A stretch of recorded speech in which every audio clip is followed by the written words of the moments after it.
প্রায় 4টার কাছাকাছি, প্রায় 2 ঘন্টা পরে, যেহেতু বুঝতেই পারছেন এটি এক গোটা জাতির জন্য, গোটা দেশের জন্য, মানুষের জন্য এক বড় ধরনের সংকটময় মুহূর্ত। সেই সংকটময় মুহূর্তে এই বার্তা কিংবা এই বক্তব্য দেশবাসীর জন্য নিশ্চয়ই এক ধরনের শান্তির বার্তা নিয়ে আসবে, নিশ্চয়ই এক ধরনের দিক নির্দেশনামূলক। যেহেতু আইএসপিআরের পক্ষ থেকে বলা হয়েছিল সব রাজনৈতিক দল বা রাজনৈতিক নেতৃত্বের সঙ্গে আলাপ আলোচনার ভিত্তিতে জেনারেল ওয়াকারুজ্জামান সেনাবাহিনী প্রধান কথা বলবেন এবং কথা বলেছেন তিনি তাদের সঙ্গে। সেই সব পরিপ্রেক্ষিতে দেশের আগামী দিনগুলো কেমন হবে এক ধরনের বার্তা পাওয়া যাবে।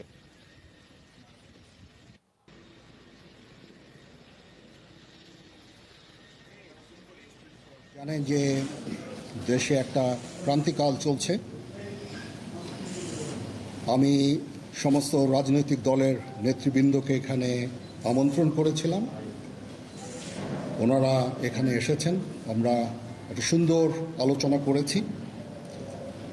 সেখানে আমরা সিদ্ধান্ত নিয়েছি যে একটা ইন্টারিম গভর্নমেন্ট আমরা ফর্ম করব এবং ইন্টারিম গভর্নমেন্টের মাধ্যমে এদেশের সমস্ত কার্যকলাপ চলবে। আমরা এখন মহামান্য রাষ্ট্রপতির কাছে যাব যে এই ইন্টারিম গভর্নমেন্ট ফর্মের ব্যাপারে ওনার সাথে আলোচনা করে আমরা একটা ইন্টারিম গভর্নমেন্ট ফর্ম করে দেশ পরিচালনা করব। আমি আপনাদের কথা দিচ্ছি, সমস্ত হত্যা, সমস্ত অন্যায়ের বিচার আমরা করব। আপনারা সেনাবাহিনীর প্রতি আস্থা রাখেন, সশস্ত্র বাহিনীর প্রতি আস্থা রাখেন। আমি সমস্ত দায়িত্ব নিচ্ছি, আপনাদের জানমাল, এবং আপনাদেরকে আমি কথা দিচ্ছি যে আপনারা আশাহত হবেন না। ইনশাল্লাহ আপনাদের যত দাবি আছে সে দাবিগুলো আমরা পূরণ করব এবং দেশে একটা শান্তি শৃঙ্খলা ফিরিয়ে নিয়ে আসব। আপনারা আমার সাথে সহযোগিতা করেন। দয়া করে আর এই ভাঙচুর, হত্যা, মারামারি, সংঘর্ষ এগুলো থেকে বিরত হন।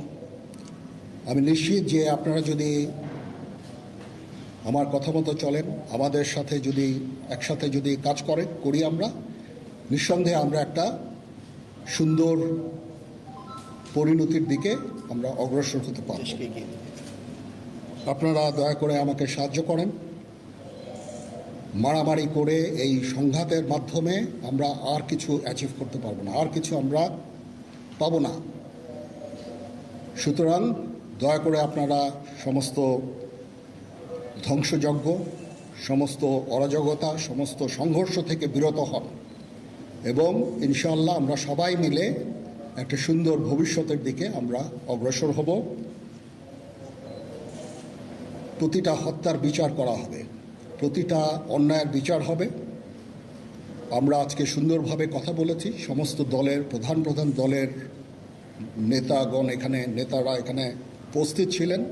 আমি ওনাদের ইনভাইট করেছিলাম এখানে। ওনারা ভেরি নাইস অফ দেম যে ওনারা এসেছেন, অ্যান্ড আমরা একটা সুন্দর আলোচনা করেছি এবং এই আলোচনাটা ফলপ্রসূ হবে বলে আমি মনে করছি এবং আমরা একটা সুন্দর একটা ইন্টারিম গভর্নমেন্ট ফর্ম করে আমরা দেশ পরিচালনা করব। মাননীয় প্রধানমন্ত্রী পদত্যাগ করেছেন এবং এখন একটা ইন্টারিম গভর্নমেন্ট ফর্ম করে আমরা আমাদের কার্যক্রম পরিচালনা করব। আপনারা একটু ধৈর্য ধরেন, আমাদের কিছু সময় দেন। ইনশাআল্লাহ আমরা সবাই মিলে সমস্ত সমস্যার সমাধান করতে সক্ষম হব। আপনারা আর এই সংঘাতের পথে যাবেন না এবং শান্তি শৃঙ্খলার পথে ফেরত চলে আসেন। আমাদের দেশের অনেক ক্ষতি হচ্ছে, অর্থ সম্পদের ক্ষতি হচ্ছে, জানের